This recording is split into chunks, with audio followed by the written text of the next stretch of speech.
Biz Maturidi akidaсын karmanabız, emne üçün İmam Tahavi'nin kitabını okuyubuz deydi.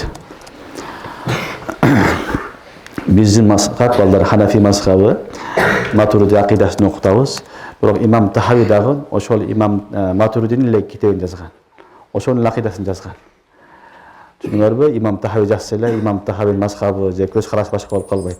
Hanafillerden Abu Hanife rahmetullahi aleyhin negizgi akidasını İmam Maturidi çağıltır bergen bizge. İmam Maturidi'nin nemesini ulaganadan İmam Tahavi rahmetullahi aleyh. Ana mazhabı başka, akidası başka, bunun akidası başka degen mesele emas. İmam Tahavi, İmam Maturidi bardığı bir adamlar. Oşolla Abu Hanife, İmam Abu Yusuf, İmam Muhammed rahimahullah'ın akidasını okutabız.